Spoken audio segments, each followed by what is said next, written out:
There is a truth that most people spend their entire lives running from, not because they cannot hear it, not because no one has ever told them, but because the moment they hear it clearly, they can no longer pretend. They can no longer point to the economy, to their upbringing, to their circumstances, to the people around them and say, that is why. The moment this truth lands, every excuse dissolves. And that is exactly why so many people avoid it. Not out of ignorance, but out of fear.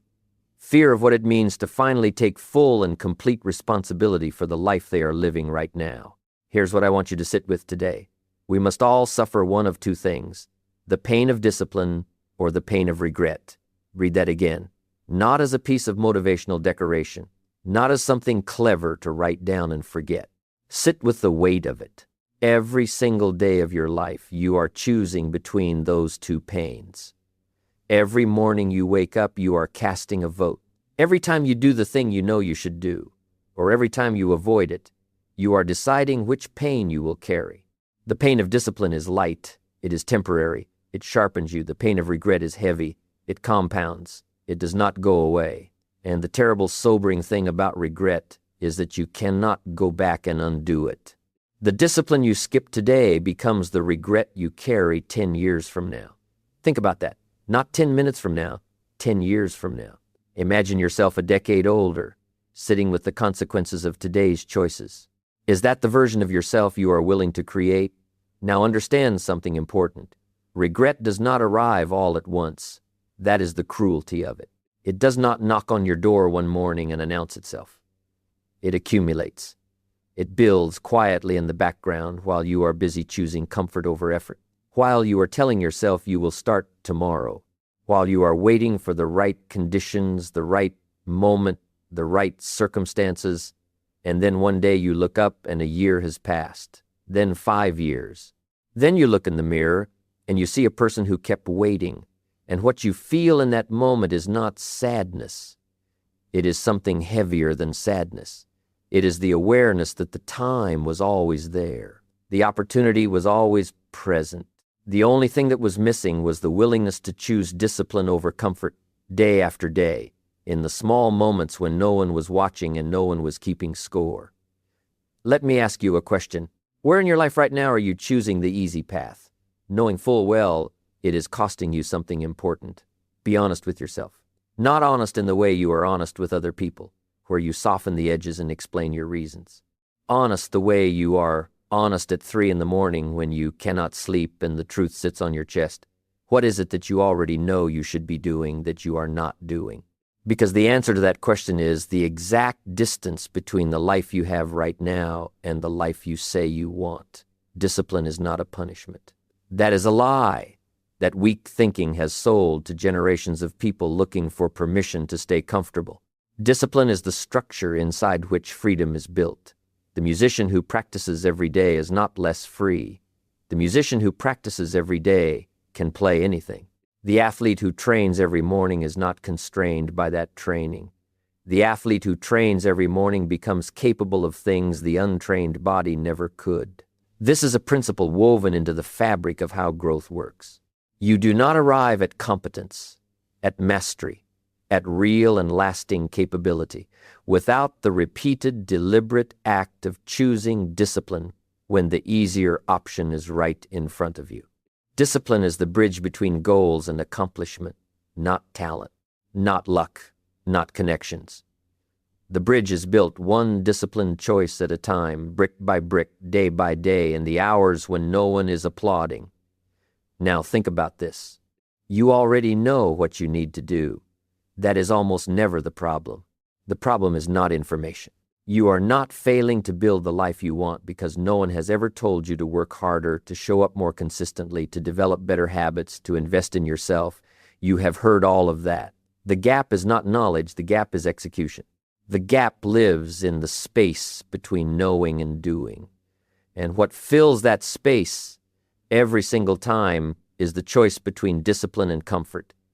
Comfort is available to you every moment of every day. Discipline has to be chosen. That is the difference. Comfort is default. Discipline is decision.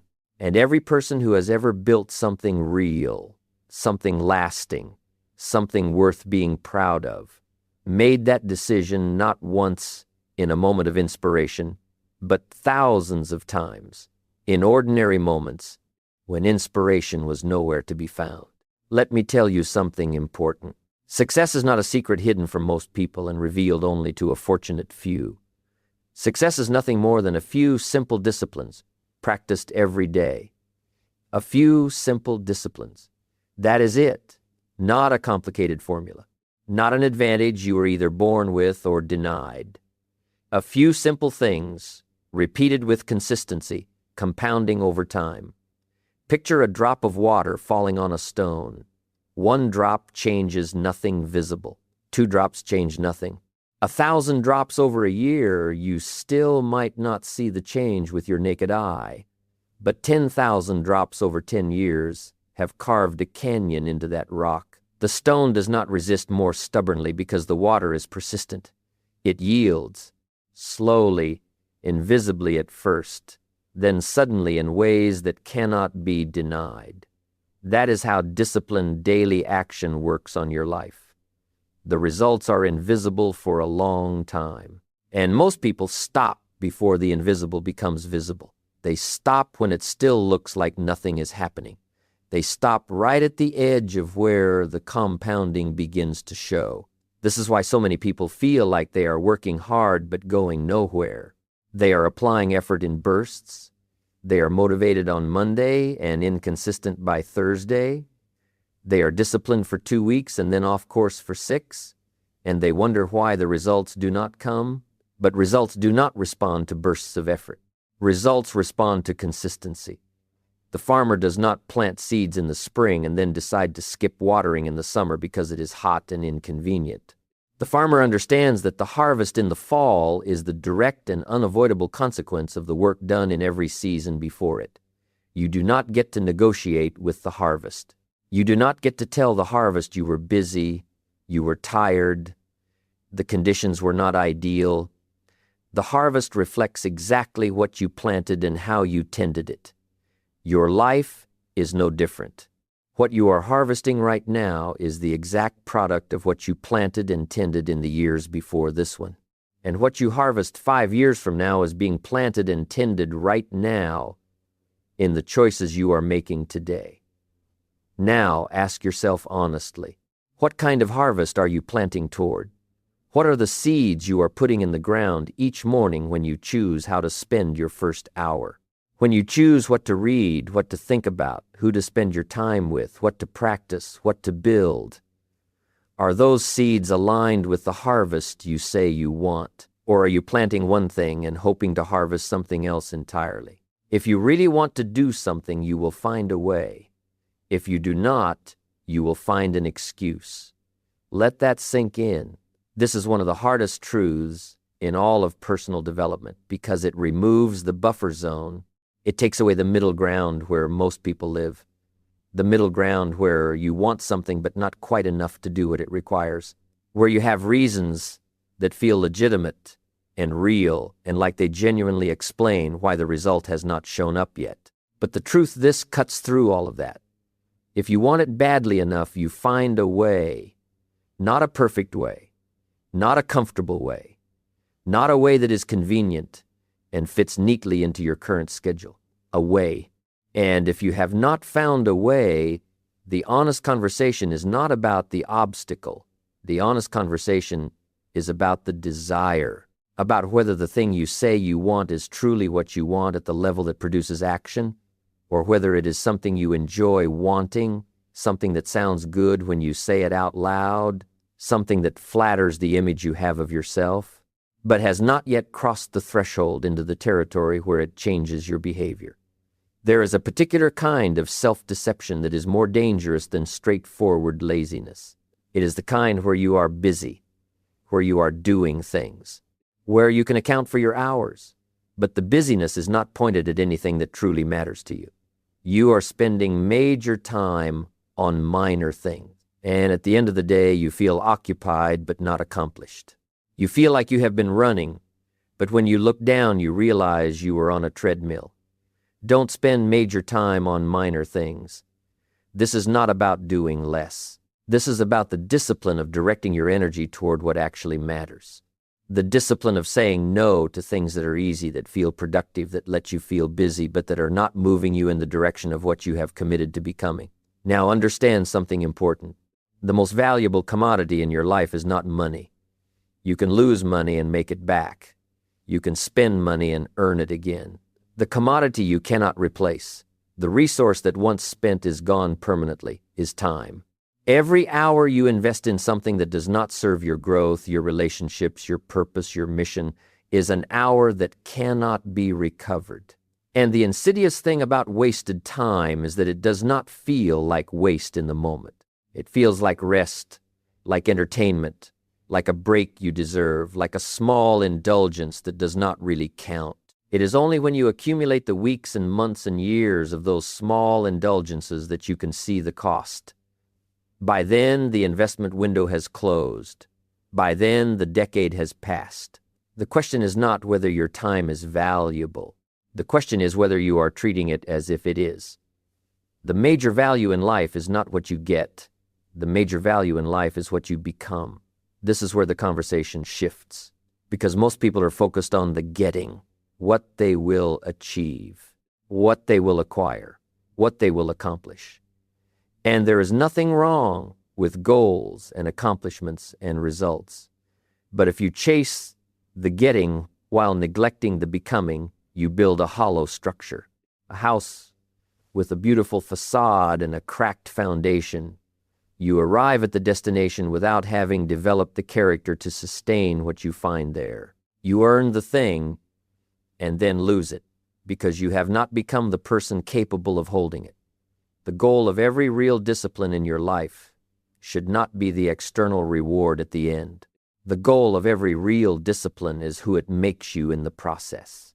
Think about the person who trains every morning, not because they are preparing for a competition, but because they know that the habit of rising when it is uncomfortable, the habit of doing the hard thing in the quiet morning when the bed is warm and the temptation to stay is real, that habit is building something in their character. It is building the muscle of discipline that transfers to every other area of their life. Every time they do not want to get up and they get up anyway, they are becoming slightly more of the person who does what needs to be done regardless of how they feel. That is the compound interest of character. And character, once built, is the thing that makes everything else possible and sustainable. Let me tell you something that can change your life. Work harder on yourself than you do on your job. Most people invert this. They invest tremendous energy in performing for their employer, for their clients, for the external world, and they give what is left over to their own development. The scraps of time at the end of a long day, the good intentions that never quite become scheduled appointments with growth, and then they wonder why they feel stuck, why the years are passing and the progress is slower than it should be. You are your most important investment, not your portfolio, not your property, not your business. You, the skills you develop, the knowledge you accumulate, the thinking patterns you refine, the discipline you build into your daily structure, all of that lives inside you. It travels with you. It cannot be taken away. And it compounds in the same way that financial interest compounds, except that the returns on investing in yourself are not capped by market conditions or economic cycles. There is no ceiling. Now think about this. If you spent 1 hour every single day reading, studying, thinking, practicing the craft most relevant to your goals, where would you be in 3 years? In 5 years? At 100 pages a week, you would read more than 50 books a year. At 50 books a year focused on the areas that matter most to you, the depth of knowledge and perspective you would accumulate would place you in a category most people never reach.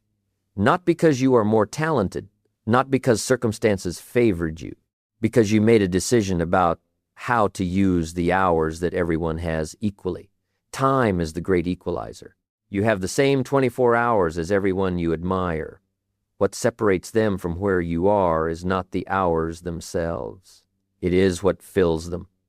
Affirmation without discipline is the beginning of delusion. Sit with that. There is an entire industry built around helping people feel good about where they are going without actually going there. Visualization without action. Positive thinking without behavioral change. declarations without the daily execution that makes them real. And I am not against hope. I am not against aspiration. I am not against believing in what is possible. But believing without doing is not faith. Believing without doing is a comfortable story you tell yourself while the years pass and the gap between where you are and where you could be grows wider instead of narrower. The affirmation only becomes real when the discipline makes it real. The vision only becomes your life when the habits built brick by brick over time close the distance between imagination and reality. Picture a lens gathering sunlight. The light exists. It is real and abundant. But scattered, it only warms the surface. Focused through a single point, it ignites. Your desire for a better life is the light. Discipline is the focus. Without the focus, the desire spreads out across 1,000 good intentions that never quite become results. With the focus, that same desire becomes a force capable of burning through any obstacle. The question is never whether you have enough desire. Almost every person walking this earth has enough desire. The question is whether you are willing to focus it through the daily structures and habits and commitments that turn desire into fire. Let me ask you something directly. What would have to be different about tomorrow morning for it to be the morning of a different kind of life? Not a different life someday. Tomorrow morning. What would you do differently? When would you wake up? What would be the first thing you reached for? What would be the quality of your first hour? Because your mornings are not just the beginning of your days. Your mornings are the statement you make every single day about who you believe yourself to be and what you believe your time is worth. The person who wakes up with intention, who structures the first hour of the day around growth and preparation and direction, is building a completely different life from the person who wakes up reactively, who begins the day already behind, already in response mode, already letting the world set the agenda. The difference is not dramatic in any single morning, but across a year, across a decade, the divergence in outcomes is staggering. You cannot change your destination overnight, but you can change your direction overnight. This is one of the most liberating truths you will ever encounter if you let it be. You do not have to have everything figured out. You do not have to be already arrived. You do not have to have closed the gap between where you are and where you want to be before you can take the first step of real change. You only have to change direction. Tonight, not perfectly. Not with a complete plan and every resource in place. You adjust the course by a single degree, and you begin walking. And if that degree holds, if that slightly different direction is maintained through discipline over time, then 10 years from now, you will be standing somewhere completely different from where the original trajectory was taking you. Ships navigate this way. A course correction of 1 degree at the start of a long voyage means arriving at an entirely different destination. You are the navigator. You set the heading. The question is not whether you have the power to redirect your life. The question is whether you will use it. Now ask yourself honestly, is the direction you are currently moving toward the destination you have chosen, or is it the direction you drifted into by default? Most people's lives are not the product of deliberate navigation. They are the product of drift. Not bad drift, necessarily, not catastrophic, just undirected momentum carrying them somewhere they never consciously chose. And the moment you recognize that, the moment you truly see the difference between where you are being carried and where you would deliberately go, that recognition is either the most empowering moment of your life or the most paralyzing one. The empowering version sounds like this: I see the drift. I am choosing a direction, starting now. The paralyzing version sounds like this: it has been so long, I am so far off course. How can I possibly get back? And the answer to the paralyzing version is the same as it has always been. One decision, one morning, one changed behavior carried forward with consistency. The distance does not matter at the start. Only the direction does. Don't wish it were easier. Wish you were better. This is the corrective instruction for every complaint you have ever had about your circumstances. Not because your circumstances are not real, not because the difficulties you face are invented or exaggerated. The difficulties are real. The obstacles are real. The unfairness of certain situations is real. But wishing for easier circumstances is wishing for something outside your control. Wishing you were better is wishing for something entirely within your control. Your capability is not fixed. Your skills are not determined at birth and sealed. Your discipline is not something you either have or you do not. These are all things you can develop, things you can build, things that can grow year on year if you invest in them with the same consistency you bring to your problems. The person who wishes things were easier will wait. They will wait for the market to improve, for the timing to be right, for the competition to thin out, for someone to give them a break, for the conditions to become favorable. They can wait a very long time. In fact, they can wait a lifetime because the conditions never become ideal.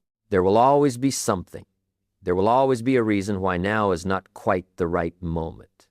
The person who wishes they were better does not wait. They go to work, not on the conditions, on themselves. They sharpen the tools.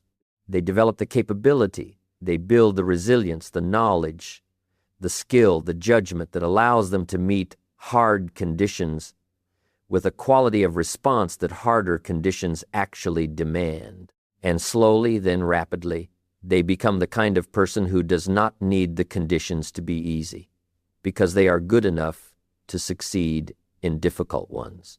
No one is coming to make your life easier. No one is coming to remove the obstacles from your path. No one is coming to hand you the discipline you have not yet chosen for yourself. No one is coming to build the habits you have been meaning to build. No one is coming to do the work that only you can do. This is not a dark truth. This is the most liberating truth available to you. Because the moment you fully accept it, the moment you stop looking left and right for the person who will fix it or facilitate it or make it possible, you realize that the power you have been waiting for someone else to give you has been in your hands the whole time. The ability to start, the ability to commit, the ability to show up tomorrow morning slightly more intentional than you were this morning, that ability belongs to you. It always has. Motivation is what gets you started. Habit is what keeps you going. And this is where so many people get permanently stuck. They look for motivation. They wait for it.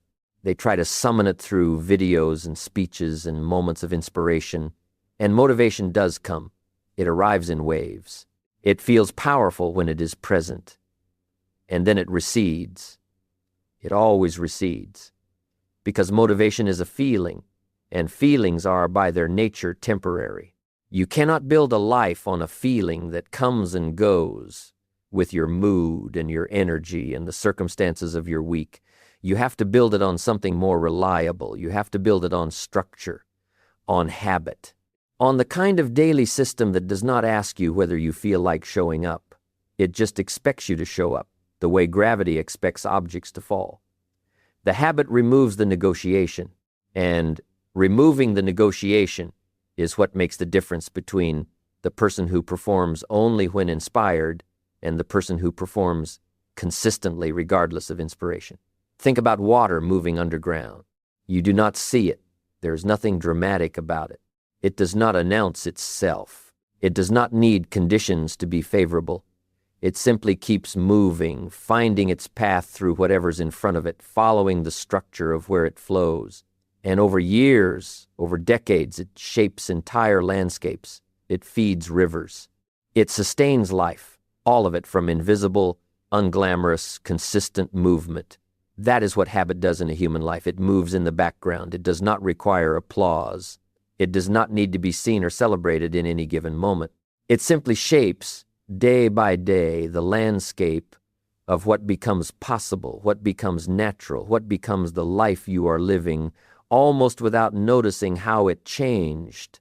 What is one habit you already know right now that would transform your life if you committed to it with genuine consistency for the next 12 months? Not a habit you have to discover. Not something no one has ever told you. One thing you already know. One thing that has been sitting in the back of your awareness, waiting for you to stop talking about it and start doing it. What is that thing? Because the gap between where you are and where you could be is not filled with unknown wisdom. It is filled with the known and the undone. With the gap between the thing you understand intellectually and the thing you are willing to live out in action day after day in the ordinary hours of an ordinary life. Success is something you attract by the person you become, not something you chase, not something you grab by force, not something that can be demanded or extracted from the universe by sheer desire, something you attract like a signal that you put out by the quality of who you are, the depth of your discipline, the consistency of your effort, the integrity of your commitments, the sharpness of your thinking, the breadth of your knowledge, the strength of your character. These are not decorative qualities, they are magnetic ones. The person of genuine character, genuine capability, genuine discipline does not need to force outcomes. They create the conditions from which outcomes naturally arise. They become the kind of person that results gravitate toward. This is the most fundamental shift in how you can think about your life and the direction it is heading. Stop asking what you need to do to get what you want. Start asking who you need to become to live the life you are after. The doing will follow from the becoming in ways that forcing the doing alone almost never produces. Because forced action taken before the character is built to sustain it, tends to collapse. The habit cannot outlast the identity. If you do not see yourself as a disciplined person, eventually the discipline breaks. If you do not see yourself as someone who is becoming better every day, eventually the effort stops making sense. The foundation of everything is the becoming. Build that first. Build that consistently. Build it in the morning when no one is watching. Build it in the small choices throughout the day. Build it in the moments when you could take the easy path and you choose not to. And what you will find, not immediately, not dramatically, but with certainty, is that your life begins to reflect the quality of the person you have become. Now let me bring this together into the truth that everything else today has been building toward. Every cliche you have ever heard about success, discipline, and personal growth is built on a foundation that is either real or it is not. And whether it is real in your life is not determined by how much you know about it. It is determined by one thing only: whether you act on it, whether you translate the understanding into behavior, whether you close the gap between knowing and doing in the one area that matters most to you right now. You have heard the two pains. You understand the harvest. You have seen the difference between drift and direction. You know that no one is coming. You understand that motivation fades and habit sustains. You recognize that the becoming is more important than the getting. You have every piece of this that you need. What is left is not more information. What is left is not a better time, a more convenient season, a version of your life with fewer obstacles in the way. What is left is only one thing: the decision. The irreversible, back-burning commitment to become the person you are capable of being, made not in a moment of inspiration you are waiting to feel, but right now, in the quiet, in the ordinary, in the moment before anything has changed except your direction. The major value in life is not what you get. The major value in life is what you become. You have been told. You have always known. The only question that has ever mattered is not whether it is true. The question is whether you are willing to live as if it is. Start tomorrow like someone who has already decided.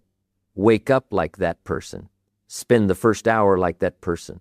Make the first choice of the day like that person, and then the second, and then the third. Not because every day will be perfect, not because the path will be clear and the effort easy, but because the decision is made, and made people do not wait for conditions. They work within them. They build through them.